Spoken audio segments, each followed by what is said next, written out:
పిల్లలు ఈరోజు మనం సమ్మక్క సారక్క జాతర పాఠం గురించి తెలుసుకుందాం. సమ్మక్క సారక్క అంటే మనం మామూలుగా వినుంటాం. జాతర జరుగుతుంది, చాలా రష్గా ఉంటుంది, ఇది మేడారంలో జరుగుతుందని వినుండొచ్చు. కాకపోతే ఇది ఎందుకు జరుపుకుంటారు, ఇది జరుపుకోవడానికి ఎప్పటి నుంచి అనుమతి ఇచ్చారు ప్రభుత్వం, ఇవన్నీ కూడా మనకి తెలుసుకోవడానికి ఈ పాఠం ఈరోజు మనం చూద్దాం. చూడండి, ఈ పిక్చర్లో పిల్లలు పెద్దలు అందరూ కూడా ఇలాంటి జనజాతీయ జాతర అంటారనమాట. అంటే మామూలుగా కొండ ప్రాంతాల వాళ్ళు జరుపుకునే జాతర. దానికి నమ్మకంతో మన వాళ్ళు కూడా చాలామంది ఎలాంటి క్యాస్ట్ ఫీలింగ్ లేకుండా అక్కడికి వెళ్ళి నమ్మకంతో వాళ్ళు మొక్కి రావడం, తర్వాత కోరిక నెరవేరగానే మొక్కులు తీర్చుకోవడం ఇలాంటివి చేస్తూ ఉంటారనమాట. ఇది మనకి ఉపవాచక పాఠం నుంచి ఉందన్నమాట. और सम्मक्का सारक्का यात्रा के बारे में आप जानते हैं, कई किसी के द्वारा हम सुनते भी हैं, क्योंकि सम्मक्का सारक्का यात्रा कहाँ मनाते हैं और क्या है, सम्मक्का कौन है, सारक्का कौन है, ऐसे डाउट्स हमें आने लगते हैं. देखिए, भारतीय संस्कृति विश्व में विशेष स्थान रखती है. भारतीय संस्कृति माने कल्चर. भारतीय कल्चर में कल्चर के बारे में विश्व में विशेष स्थान रखती है. और भारतीय कल्चर के बारे में सोचे तो और वर्ल्ड में एक स्पेशलिटी है, एक स्पेशल प्लेस है. किसके बारे में? संस्कृति के बारे में. और इंडियन कल्चर के लिए वर्ल्ड में बहुत फेमस नेम है. क्यों ऐसा? भारतीय संस्कृति बहुत आचार व्यवहार होती है और अनेक व्यवहार के अनुसार किया जाता है. और फास्ट टेंस में जो हुई घटनाओं के बारे में सोचे तो संस्कृति बहुत प्राचीन है और विधि पद्धति ऐसा रहते हैं, बल्कि बहुत कहावत भी है, भारतीय संस्कृति विश्व में विशेष स्थान है, ऐसा कहावत भी है. और यहाँ सभी धर्मों जातियों के लोग मिलजुल कर रहते हैं. यहाँ माने कहाँ? भारत में. कहाँ? भारत में सभी धर्मों के लोग, ऐसे हिंदू मुस्लिम सिख ईसाई और कई तरह के सभी धर्मों के लोग और जातियों के लोग, जनजातीय जैसा अरण्य में वन में निवास करने वाले और शहर में निवास करने वाले और गांव में, ऐसा जातियों के लोग भी मिलजुल कर रहते हैं. कहाँ रहते हैं? भारत में रहते हैं. इसका एक उदाहरण है सम्मक्का सारक्का यात्रा. और सब मिलजुल कर रहते हैं और अनेक जातियों के लोग मिलजुल कर रहते हैं भारत में, और अनेक धर्मों के लोग मिलजुल कर रहते हैं. और इसके लिए एक उदाहरण भी है सम्मक्का सारक्का यात्रा, क्योंकि सम्मक्का सारक्का यात्रा में कई धर्म के लोग वहाँ पर आते हैं और अनेक जातियों के लोग भी वहाँ भाग लेते हैं. అంటే అన్ని రకాల జాతుల వాళ్ళు కూడా అక్కడ ఆ జాతరలో పాల్గొంటారు. తర్వాత వివిధ మతాలని అవలంబించే వాళ్ళు కూడా ఈ జాతరలో పాల్గొంటారన్నమాట.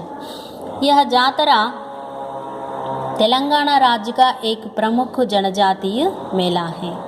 ఈ జాతర తెలంగాణ राज्य అంటే స్టేట్, ఈ స్టేట్లో కూడా చాలా ఫేమస్ అయిన, తెలంగాణ స్టేట్లో చాలా ఫేమస్ అయిన జనజాతీయ జాతర అని అంటే ఏంటి? మేళా అంటే ఏంటి? జాతర. జనజాతి మేళా అంటే ఏంటి? జనజాతీయ జాతర. అది మన తెలంగాణ రాష్ట్రంలోనే ఒక ఫేమస్ జాతర అన్నమాట. చాలా రకాలుగా ఊర్లలో జాతరలు జరుగుతుంటాయి, కానీ తెలంగాణలో ఫేమస్ జాతర అంటే మనకి సమ్మక్క సారక్క జాతర అన్నమాట. దానికి ఉదాహరణ ఇది చెప్పుకోవచ్చు. यह जयशंकर भूपालपल्ली जिले के सम्मक्का सारक्का ताड़वाई मंडल के मेडारम गांव में धूमधाम से मनाया जाता है. यह जातरा जयशंकर भूपालपल्ली जिले के అంటే ఇది ఎక్కడ జరుపుకుంటారు?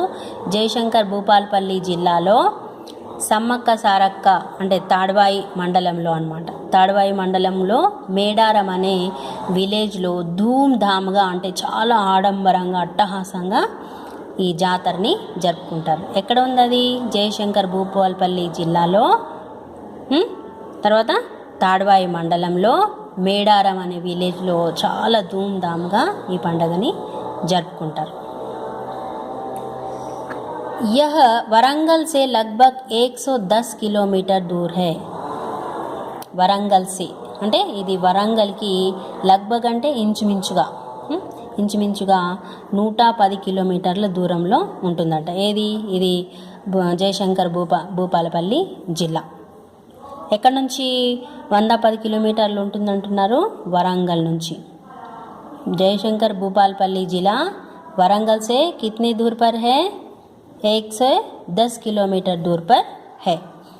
ताड़वाई मंडल के घने जंगलों व पहाड़ों में स्थित मेडारम में इस ऐतिहासिक जातरा का आयोजन किया जाता है. ताड़वाई मंडल के घने जंगल అంటే చాలా థిక్ ఫారెస్ట్ అన్నమాట. घने जंगल మీన్స్ థిక్ ఫారెస్ట్. తాడ్వాయి మండలంలో థిక్ ఫారెస్ట్ ఉంది. అయితే ఆ ఫారెస్ట్లో పహాడ్ అంటే మౌంటైన్స్లో అంటే కొండలు ఉంటాయి కదా, కొండలలో కూడా ఇట్లా పెట్టిన అంటే ఆ కొండ ప్రాంతాల్లో వెలిసిన మేడారం జాతరని జరుపుకుంటారు. అయితే ఇది ఒక ఐతిహాసిక్ జాతర. ఐతిహాసిక్ అంటే హిస్టారికల్ ఫేర్ అని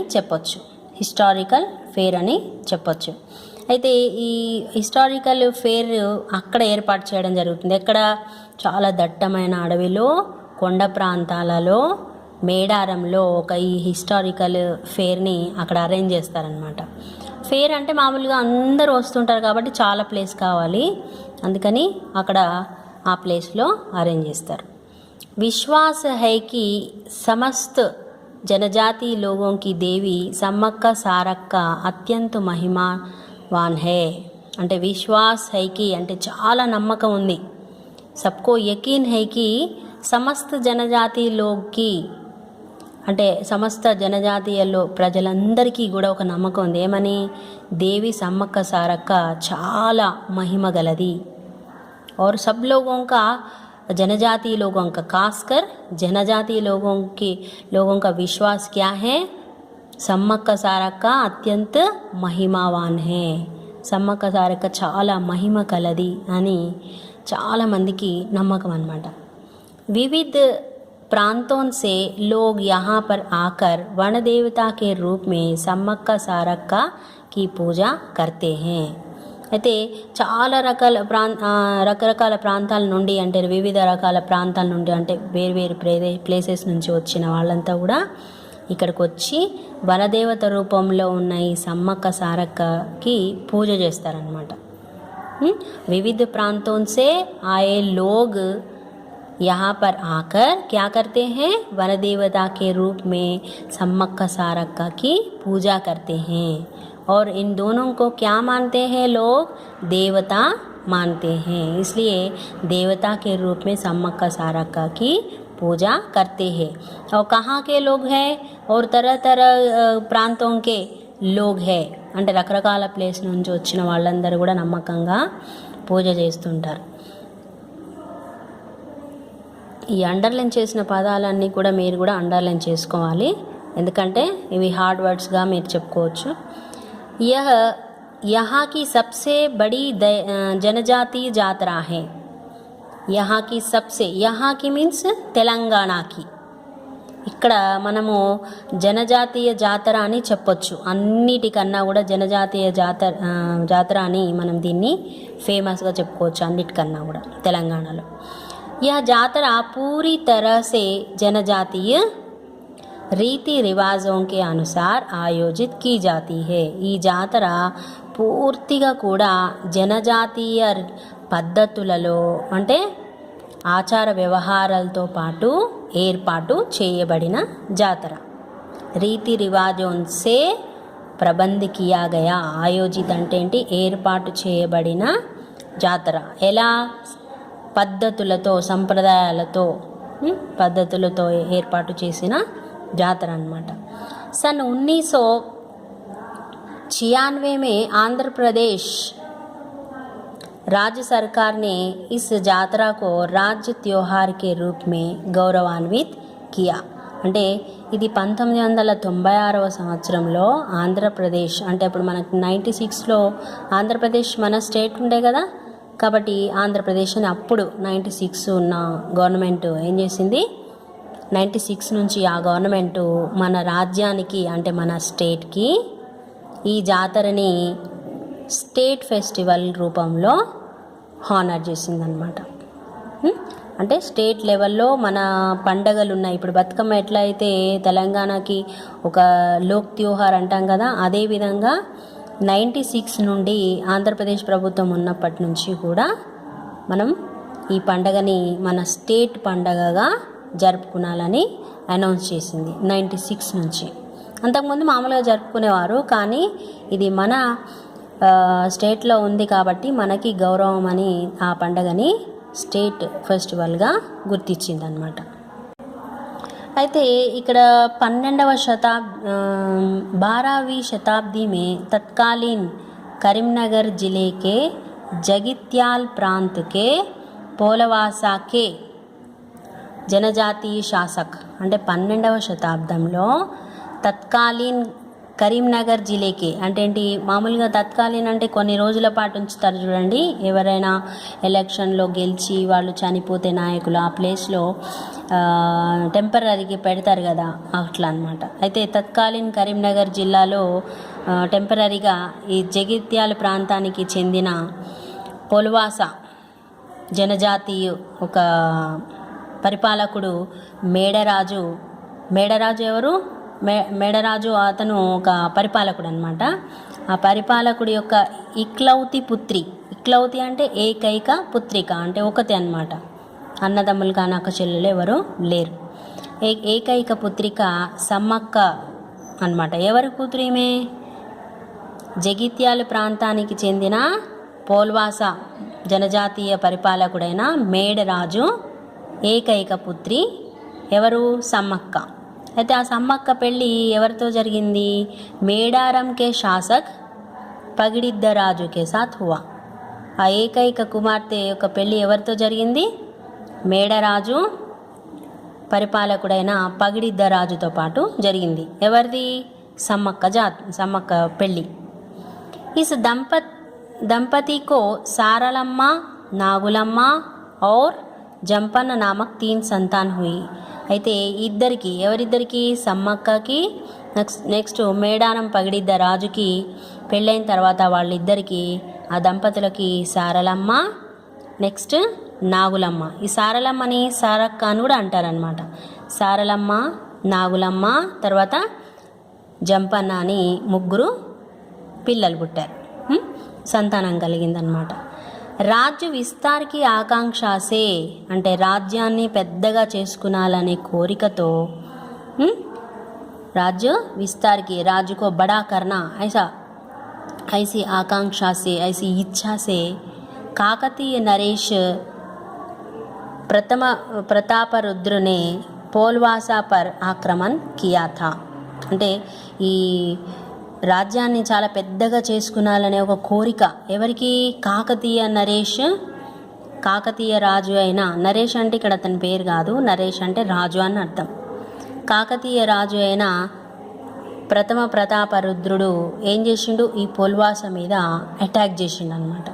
పొల్వాస పైన హమ్లా చేసిండు, అటాక్ చేసిండు. అప్పుడు చేసినప్పుడు ఉన్కే ఆక్రమణకే కారణ్, అలా ఆక్రమణ చేయడం కారణంగా ఏమైంది? మేడారం సే బాక్కర్ అజ్ఞాత్ మే రహనే లగే. అంటే ఆ మేడరాజు ఏమైంది? ఈ రుద్రుడు ఉన్నాడు కదా, ప్రథమ ప్రతాపరుద్రుడు ఈ పోల్వాస మీద అటాక్ చేసేసరికి అప్పుడు ఈ మేడారంని వదిలేసి ఎక్కడో తెలియని ప్లేస్లో ఉన్నాడనమాట. అంటే ఇతని సైన్యం చాలా తక్కువ, చిన్నగా ఉంది. ఈ ప్రతాపరుద్రుడు సైన్యం పెద్దగా ఉంది. అలాంటప్పుడు ఈ సైన్యం చిన్నదవడం వల్ల అతను ఓడిపోవడం జరుగుతుంది కదా. అప్పుడు ఏం చేసిండు? ఈ రాజ్యాన్ని వదిలేసి ఎక్కడో తెలియని ప్లేస్లో ఉన్నాడనమాట.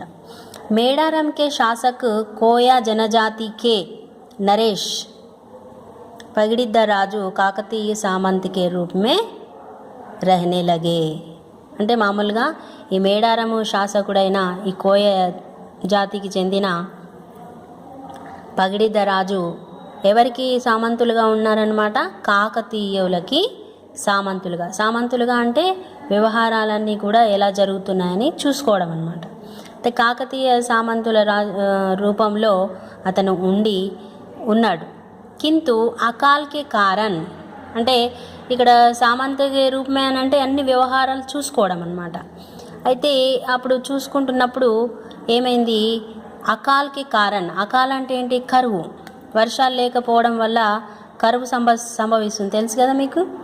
కరువు వచ్చినప్పుడు పంటలు పండక రైతులు పన్నులు అంటే ట్యాక్సులు కట్టకపోతే అప్పుడు మళ్ళీ ఇబ్బందులు పడతారు. అలాంటి పరిస్థితి వచ్చిందనమాట. ఎప్పుడు? ఈ కాకతీయ సామంతులుగా ఈ పగిడిద్ద రాజు పనిచేస్తున్నప్పుడు. అప్పుడు ఈ అకాల్ వచ్చింది అంటే కరువు వచ్చింది. దాని కారణంగా వాళ్ళు ఏం చేశారు? కాకతీయ రాజుకి పన్ను, ఈ కర్ర అంటే ఏంటి? పన్ను అంటే టీత్ కాదు, పన్ను అంటే ట్యాక్స్ అన్నమాట. అయితే కాకతీయ రాజుకి ట్యాక్స్ కట్టడంలో పాపం వాళ్ళు ఫెయిల్యూర్ అయ్యారు. అంటే ఏంటి? అయ్యో మాకు కరువు వచ్చింది, వర్షాలు లేవు కదా, పంట లేదు కదా, మరి మేము ట్యాక్స్ కట్టలేమని వాళ్ళు చెప్పడం జరిగింది. ఎవరు? పంట పండించేవాళ్ళు, భూస్వాములు. కాకతీయ నరేష్ ఈస్ పర్ నారాజ్ హోగయే. అప్పుడు కాకతీయ రాజు వాళ్ళ మీద ఇట్లా డిసప్పాయింట్ అయ్యాడు. ఎందుకంటే ట్యాక్స్ కట్టమని చెప్పారు కదా, ఎందుకు కట్టబడట? వాళ్ళకి కరువు వచ్చింది అంటే వర్షాలు లేక పంటలు లేవు కాబట్టి మేము ట్యాక్స్ కట్టలేమని చెప్పేసరికి అప్పుడు కాకతీయ రాజుకి చాలా బాధేసింది. అంటే అయ్యో ట్యాక్స్ కట్టకపోతే రాజ్యాన్ని ఎలా నేను చేయాలి అని ఒక ఆలోచన వచ్చింది. అతః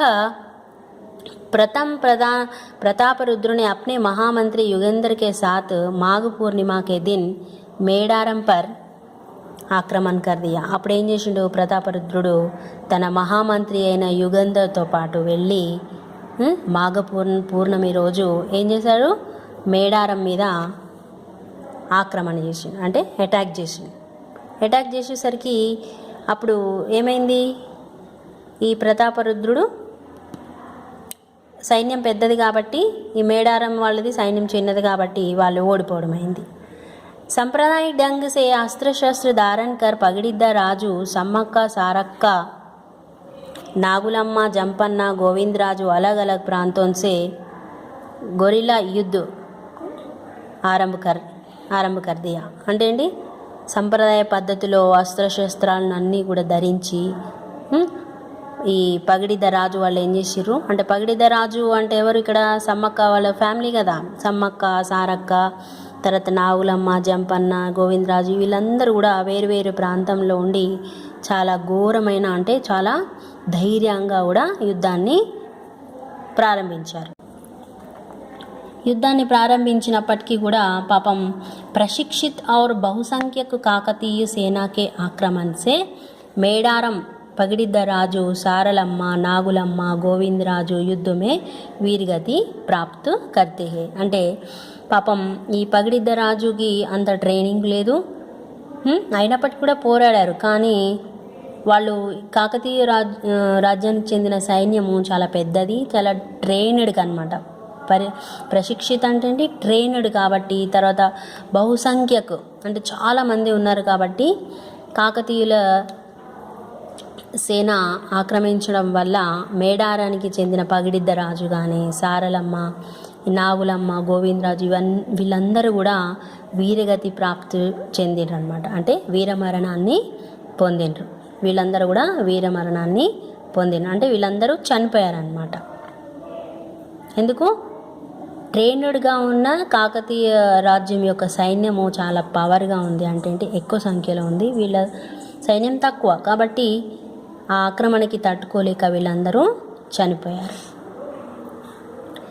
జంపన్న సంపెంగా నహర్కే జల్మే సమాధి లేతే హే. అంటే వాళ్ళు ఈ జంపన్న సంపెంగా వీళ్ళు వాళ్ళ పిల్లలు కదా, అక్కడ ఉన్న కాలువలో వాళ్ళు సమాధి అయిపోయారు. తబీ సే సంపెంగ వాగు జంపన్న వాగు కే నామ్ సే ప్రసిద్ధి హో గయి. అందుకే అప్పటి నుంచి వాళ్ళు ఆ వాటర్లో ఆ కాలువలో పడి సమాధి అయ్యారు కాబట్టి అప్పటి నుంచి దాన్ని సంపెంగ వాగు తర్వాత జంపన్న వాగు అనే పేరుతో ఫేమస్ అయినాయంట. అంటే వాళ్ళు అందులో పడడం వల్లే ఆ నదులకి ఆ పేర్లు వచ్చాయన్నమాట. इन सब घटनाओं से क्रुद्ध सम्मक्का काकतीय सेना पर రణచండీ కే సమాన్ టూట్ పడతీ హే. ఈ ఘటనలు అంటే తన భర్త చనిపోయారు, పిల్లలు చనిపోయారు, అందరు చనిపోయేసరికి ఇవన్నీ ఇన్సిడెంట్స్కి ఆమె చాలా రణచండిలాగా అంటే ఒక యుద్ధ నారిలాగా విజృంభించి ఏం చేసింది, కాకతీయులపైన ఒక యుద్ధ నారిలాగా విరుచుకుపడింది. అంటే వాళ్ళపైన చాలా విజృంభించింది అనమాట. और वीरता के साथ युद्ध करती है. చాలా వీరత్వంతో పాటు ఆమె యుద్ధం చేసింది వాళ్ళతో. जनजातीय स्त्री की युद्ध कला देखकर प्रतापरुद्र आश्चर्यचकित हो जाते हैं. ఒక జనజాతికి చెందిన ఒక స్త్రీ ఇంత బాగా యుద్ధంలో స్కిల్ చూపిస్తుంది అని అంటే ప్రతాపరుద్రుడికి కూడా చాలా ఆశ్చర్యం వేసింది. और यह एक नारी होने पर भी और युद्ध बहुत अच्छी तरह से कर रही हैं ऐसा सोचकर और प्रतापरुद्र भी बहुत आश्चर्यचकित हो गए थे. कहा जाता है कि अंत में शत्रुओं के हाथों घायल सम्मक्का युद्ध भूमि से चिलकुल गुट्टा की ओर जाती हुई अदृश्य हो जाती है.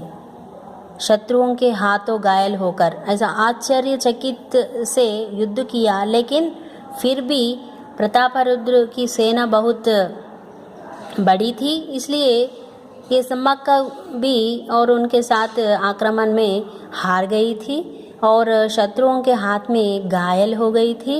और सम्मक्का युद्ध भूमि से कहाँ चली गई, चिलकुल गुट्टा की ओर से. चिलकुल गुट्टा వైపు కూడా ఆమె గుర్రం పైన అటువైపు వెళ్ళిందనమాట. ఎటువైపు వెళ్ళిందంట, చిలుకులు గుట్ట సైడు వెళ్ళింది. అదృశ్య హో జాతీ హే. అటు వెళ్తూ వెళ్తూ ఏమైంది, ఆమె మాయమైపోయింది, కనిపించలేదు ఎవరికి కూడా. उसकी खोज में गई सेना को उस प्रांत में बाम्बी के पास हल्दी कुंकुम की भरनी भी मिलती है.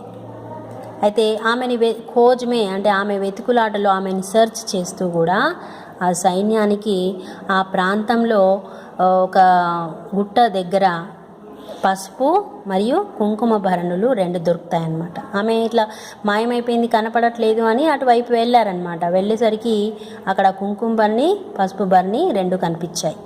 उसी को सम्मक्का मानकर उस दिन से हर 2 साल में एक बार माघ पूर्णिमा के दिन सम्मक्का सारक्का जातरा बड़े ही वैभव के साथ ఆయోజిత్ కీ జాతి రహీ హే. అప్పటి నుంచి ఆ కుంకుమ భరణులు ఆమె అదృశ్యమైన ఆ ప్లేస్లో కనబడ్డ తర్వాత అక్కడనే సమ్మక్క సారక్క వెలిసిందనే ఉద్దేశంతో వాళ్ళు ఏం చేశారు, అప్పటి నుంచి సమ్మక్క ఆ ప్లేస్లో వెలిసింది అనే ఉద్దేశంతో ఆ రోజు నుంచి ప్రతి 2 సంవత్సరాలకి ఒకసారి మాఘ పౌర్ణమి రోజు సమ్మక్క సారక్క జాతరలు చాలా పెద్ద ఎత్తున ఏర్పాటు చేస్తున్నారన్నమాట.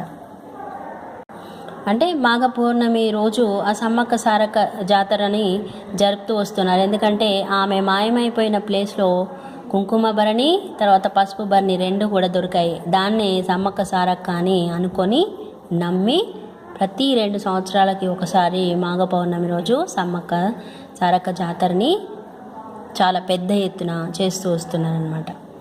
जातरा के पहले दिन कन्नेपल्ली से सारलम्मा की सवारी लाई जाती है. జాతరా కే పహలే దిన్ అంటే జాతర స్టార్ట్ అయిన మొదటి రోజు ఈ కన్నెపల్లి నుండి ఈ సారలమ్మ అని సవారీ తీసుకొస్తారు. అంటే ఆ ప్రతిమలు ఏవైతే ఉన్నాయో ఈ సారలమ్మ ప్రతిమలు అక్కడ నుంచి తీసుకొస్తుంటారు ఒక చోటి నుండి తయారు చేసి. రెండవ రోజు చిలకలగుట్ట దగ్గర భరణి రూపంలో సమ్మక్కని ప్రతిష్ఠిస్తారు. ఎందుకంటే సమ్మక్క మాయమైనప్పుడు భరణి కనిపించింది కాబట్టి ఆ చిలకల గుట్ట నుంచి కూడా ఒక కుంకుమ భరణి రూపంలో ఆమెని అంటే కుంకుమ భరణి అంటే ఎవరు అనుకుంటున్నారు, ఎవరి రూపంలో అనుకుంటున్నారు, సమ్మక్క రూపంలో ప్రతిష్ఠిపిస్తారనమాట. అయితే దేవికి प्रतिष्ठापन के समय భక్తజనం కి భీడ్ ఉమడ్ పడతీ హే. ప్రతిష్టాపన సమయంలో అంటే ఆమెని ప్రతిష్ఠిపించే సమయంలో భక్తుజనులు అంటే భక్తులోగ్ భీడ్ మే ఉమ్మడి జాతీ హే. భీడ్ మీన్స్ గుంపు, చాలా పెద్ద గుంపు కూడా అక్కడ సంతరించుకుంటుందన్నమాట. यह भीड़ किसी కుంభ మేళే సే కమ్ నహీ హోతీ. ఆ భీడ్ అంటే ఆ గుంపు ఏ రకంగా కూడా ఒక కుంభ మేళాకి కూడా తక్కువేం కాదు. కుంభ మేళా అంటే ఏంటి, చాలా ఎక్కువ మంది ఒకే చోట కలవడం అన్నమాట. అయితే ఎంత పెద్ద మేళా అయినప్పటికీ కూడా దీనికన్నా తక్కువేం కాదు. ఇది కూడా కుంభమేళతో సమానంగా అందరూ అక్కడికి వస్తున్నారు అని చెప్తున్నాడు. ఇస్లియే ఇస్ జాతరకు రాజ్యక కుంభమేళా కహా జాతా హై. అందుకని ఈ జాతరని తెలంగాణ యొక్క కుంభమేళా అని కూడా పిలుస్తారు. తీసరే దిన్ दोनों माता देवियों की को आसन पर प्रतिष्ठापित करते हैं. ఆ రెండవ రోజు ఏం చేస్తారట, మూడవ రోజు ఏం చేస్తారట, దేవి ఆ ఇద్దరు దేవుల్ని ఆసనం పైన ప్రతిష్ఠిపిస్తారంట. అయితే నాలుగవ రోజు దేవికి ఆహ్వానం ఉంటుంది, అంటే ఏంటి అక్కడ పూజలు జరుగుతుంటాయి. అయితే పునః దోనో దేవియోంకో యుద్ధ స్థలికి ఓర్ లే జాతా హే. ఆ రోజు ఇద్దరు దేవిల్ని కూడా యుద్ధ స్థలం వైపు, ఎక్కడైతే యుద్ధం జరిగిందో అటువైపు తీసుకెళ్తారట. తీసుకొచ్చి పారంపరిక తౌర్ సే చలే ఆ రహే జనజాతీయ పురోహిత్ హీ యహాకే పురోహిత్ హోతే హే. అంటే వంశపారంపర్యంగా వచ్చిన పద్ధతిలో మొత్తం అక్కడ ఉన్న జనజాతికి సంబంధించిన పురోహితులు మాత్రమే ఈ కార్యక్రమాన్ని చేపిస్తూ ఉంటారనమాట. అప్ని ఇచ్ఛాओं పూరా కర్నే కి కామనా కర్తే భక్తుజన్ దేవి కో సోనా నైవేద్య రూప్ మే చడాతే హే. అంటే తన కోరికల్ని పూర్తి చేసుకోవడానికి వాళ్ళ కోరికని వెళ్ళబుచ్చుతూ ఈ భక్తుజనులు ఏం చేస్తారు, దేవికి సోనా అంటే ఇక్కడ సోనా అంటే అర్థం ఏంటి, బెల్లం అన్నమాట. సోనాని నైవేద్య రూపంలో ఎక్కిస్తారు. అంటే అక్కడ ఏది నైవేద్యం పెట్టొచ్చు అంటే బెల్లం మాత్రమే, దాన్ని సోనా అంటారు. ఆ సందర్భంలో ఇస్ జాతర కా ఇతిహాస్ లగ్భగ్ 9 వర్ష పురాణా హే. అయితే ఈ జాతరకి మనం హిస్టరీ చెప్పాలంటే ఇంచుమించుగా 900 వర్ష పురాణా హే. అంటే ఇది 900 సంవత్సరాలుకి పూర్వం జరిగిందనమాట. ప్రతి వర్ష భక్తోं की సంఖ్య और इसकी ఖ్యాతి बढ़ती ही जा रही है. అంటే ప్రతి సంవత్సరం కూడా భక్తుజనుల యొక్క సంఖ్య రోజు రోజుకి పెరుగుతూ వస్తుందన్నమాట. ఈ జాతర से सामाजिकता और देश के प्रति अपने आप को समर्पित करने की भावना जागृत होती है. అయితే ఈ జాతర సామాజికత అంటే ఏంటి, ప్రజల దృష్ట్యా దేశం పట్ల తనని తను సమర్పించుకునే భావన తీసుకురావడానికి ఈ కథని మనం ఈ జాతరని జరుపుకోవచ్చు.